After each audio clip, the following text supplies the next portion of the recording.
Пред олтарот на пантеонот, што се вика Македонија, со златни букви се запишани и овоковечени имињата на бесмртните млади македонци, кои за да дојде до нејзино ослободување во акциите спроведени за таа цел, положи најскапо цената што го поседуваа само тие, својот живот.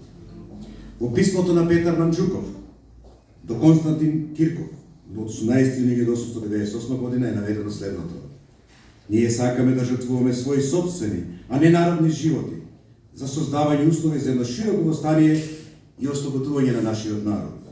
Ние сакаме повредено да предизвикуваме судирање со турските полчишта и преку нашата крв да го свртуваме вниманието и симпатиите на човеколюбивата во наводници Европа и да ја придобиеме во едно наше восстание, ако не ни помогне, барем да не биде против нас. За оваа само жртва во вечерината на атентатите пишува и гимиджијата Јордан Поп Јорданов, кој во писмото упатено до неговата љубена Кате, овој чин го оправдува со следните зборови: сакана единствена Кате, кога ќе го читаш моето писмо, мене веќе нема да ме има, јас ќе бидам труп или веќе фрлен во некоја дупка како претепано куче. Ти ми беше единствената радост, но чувствував дека немам право да се врзувам со тебе. Јас не си припаѓам себе си, туку на делото кое што беше цел и смисла на мојот живот, да работам и да умрам за слободата на мојот народ, на мојата сакана и ценета Македонија. Сигурно ќе прашаш, неопходно ли е да умрам? За мене нема друг излез. Го поддржувам пред моите другари старо: тој што не ги штеди животите на другите, нема право да го штеди ни сопствениот живот. Да умрам за мене е врховна повелба на мојата совест. И потоа мојата девиза беше: не зборови, а дело. А крајот е тој што го краси телото, затворени наводници. Затоа името на групата свесно го избрале да се викаат гемиджии. Символиката на името значило дека тие биле луѓе што веќе се простиле од животот и го пуштале својот чин генијата во бурното море, од каде или ќе го извадат на брегот, или ќе се разбие во морските карпи, односно дека нема да се вратат. За големината на нивната саможртва најречито зборува нивниот договор да не ги преживеат планираните акции и повеќе од тоа, да не ги остават за потомствата дури ни своите ликови на фотографии. Желбата да останат анонимни покажа колку високо го ценеле делото на кое се треба да му биде починето и да му служи.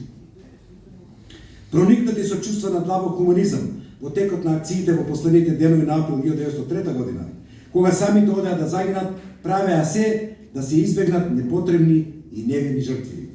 Гимиджиите кои одамна престанаа да мислат на своите животи, во најкритичните моменти за време на солунските настани, со најголема приседност се грижаа да ги заштитат туѓите.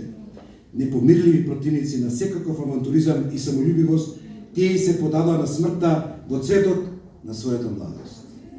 Експлозијата на бродот Гвадалкивир, кревањето во воздух на солунската филијала Банко Доман, прекинувањето на осветлувањето и други акции во Солун покажа на турците и на Турција и Европа дека Македонија нема да се смири се додека не стане слободна. Иако малобројна група, гимиджиите се покажа идено единствени и компактни, останувајќи докрај решени да ги остварат своите замисли. Подготовките за извршување на солунските атентати траја со години. И за сетот време не се повика нив никакво малодушие и било какво сомневање. Прокопувањето на каналот бараше надчовечки напори, маки, што тие стоечки ги поднесуваат. Времето пред формирањето на гимиджиите е период исполнет со значени настани, односно времето кога по Берлинскиот конгрес во јуни 1878 година на Бугарија било признато правото да постои како независно кнежество. Северна Тракија добила независност противно источна Руманија, која 1885 година била приклучена кон Бугарија, а Македонија била вратена под османска власт. Претходно Србија и Грција добре независност. Всушност, само Македонија пред почетокот на 20 век останала во границите на Отоманската империја. Незадоволни од ваквата ситуација и поради теророт и самоволните турски паши, македонците ги започнуваат своите акции за ослободување. Повпечатливи се акциите на грабнувањето на Мистон и самоубествените акции на гимиджиите. Гимиджиите беа, како што ги карактеризира Христо Сејанов, далеку од разбирањето на анархизмот како филозофска концепција и се вовлечени главно од неговата терористички методи, пренесени врз почвата на местната борба против тиранијата, затворен цитат. Споменатото вовлекување на гемиџиите беше наедно и израз на нивниот нагласен индивидуализам, на нивното сваќање дека масовната револуционерна дејност и борбата не ветуваа скоро ослободување и дека за ослободителното македонско дело повеќе можат да придонесат спектакуларните акции што ќе одекнат во светот. За да имаат тие акции максимален ефект, треба да бидат насочени против објектите и интересите на европските капиталистички држави, главните виновници за продолжување на робската положба на Македонија.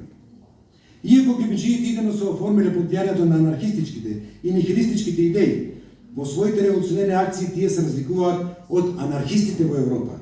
Бидејќи целосно сочувствувале со невиното покорено население, гемиџиите воделе сметка тоа да не настрада од нивните акции. Своите динамитни акции ги подготвувале со месеци, па дури и со години. Но гемиџиите ниту можеле, ниту пак сакале да навлезат во суштината на анархистската идеологија. Така, таа нив не ги интересирала.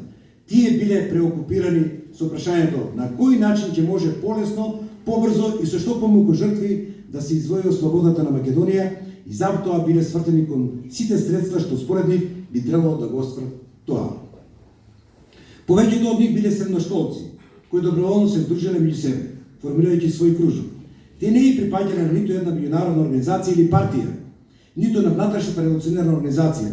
Се што правиле било на доброволна основа, свесно починувајќи им се на дисциплинските норми што самите доброволно ги прифатиле. Јордан Попјорданов бил признат раководител на кружокот благодарејќи на неговите карактерни особини. Основната кохезиона сила што цврсто ги поврзува гемиџиите била нивната фанатична преданост на својата замисла. Тие сметале дека се одговорни еден пред друг и сите заедно пред историјата на македонското ослободително дело. Гемиџиите биле скромни и повлечени млади луѓе, полни со љубов спрема својот народ, со неограничена омра за конепријател, безгранично храбри младинци, што мислеле не на животот, туку на смртта. Тие очекувале дека нивната саможртва ќе ја потраси Европа и ќе ја убеди дека народот што е способен да раѓа такви херои е достоен за човечки живот. Подготвувајќи се за едно такво страшно дело, што ќе ја возбуди и вознемири Европа, тие работеле крајно конспиративно, трудејќи се до крајот да останат анонимни. Освен нив, никој друг не знаел што подготвуваат и како ќе изведат својата акција. Тие решили да се жртвуваат за Македонија. Освен своето дело, не сакаат да остават ништо друго, никаква трага за себе во историјата. Меѓутоа, вербата на гемиџиите дека индивидуалните вооружени акции ќе ја принудат Европа да интервенира во прилог на ослободителното дело било крајно нереално. Зашто било мощно наивно да се верува дека уривајќи ги материјалните богатства на туѓа земја, ќе може нејзината влада да се поттикне на интервенција на оној што урива.